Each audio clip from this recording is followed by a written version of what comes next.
സംസ്ഥാനത്ത് പരിപ്പ് പയർവർഗ്ഗങ്ങൾക്ക് വൻ വില വർധന. കഴിഞ്ഞ ഒരു മാസത്തിനുള്ളിൽ 20 രൂപയോളമാണ് പരിപ്പിനങ്ങൾക്ക് വില വർദ്ധിച്ചത്. ഓണം അടുക്കുന്നതോടെ വില ഇനിയും ഉയരാനാണ് സാധ്യത. തുവരപ്പരിപ്പ്, ഉഴുന്ന്, കടല, ചെറുപയർ തുടങ്ങി പരിപ്പ് പയർവർഗ്ഗത്തിൽപ്പെട്ട എല്ലാ ഇനങ്ങൾക്കും വലിയ തോതിലാണ് വില വർദ്ധിച്ചിട്ടുള്ളത്. കഴിഞ്ഞ ഒരു മാസത്തിനുള്ളിൽ 15 രൂപ മുതൽ 20 രൂപ വരെയാണ് വില വർധന.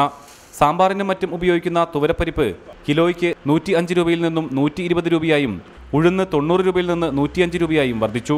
പാലക്കാട് മൊത്ത വിപണന കേന്ദ്രത്തിലെ വിലയാണിത്. ചില്ലറ വിൽപ്പന കേന്ദ്രങ്ങളിൽ ഇത് വീണ്ടും ഉയരും. സാധനങ്ങളുടെ കുറവ് ഈ മഴയുടെ പ്രശ്നം കാരണമാണ്. ഇപ്പോൾ നമുക്ക് വെളിയിൽ നിന്ന് വരുന്ന സാധനങ്ങൾ, ഇവിടുന്ന് വരുന്ന സാധനങ്ങൾ മഴ കുറവ് കാരണം സാധനം കമ്മി, അതിൻ്റെ ഒരു പ്രശ്നം കാരണമാണ് വില കൂടുതലാവാൻ കാരണമെന്നാണ് പറയുന്നത്. തമിഴ്നാട് ഉൾപ്പെടെയുള്ള ഇതര സംസ്ഥാനങ്ങളിൽ നിന്നുമാണ് പരിപ്പ് പയർവർഗ്ഗങ്ങൾ പ്രധാനമായും എത്തുന്നത്. കൃഷിയിടങ്ങളിൽ ഉൽപ്പാദനം കുറഞ്ഞതാണ് വില കൂടാൻ കാരണമെന്ന് കച്ചവടക്കാർ പറയുന്നു. ഓണം അടുക്കുന്നതോടെ വില ഇനിയും ഉയരും. വിലവർധന നിയന്ത്രിക്കാൻ സർക്കാർ ഫലപ്രദമായി ഇടപെടാത്തതും പ്രതിസന്ധി സൃഷ്ടിച്ചിട്ടുണ്ട്. റിപ്പോർട്ടർ, പാലക്കാട്.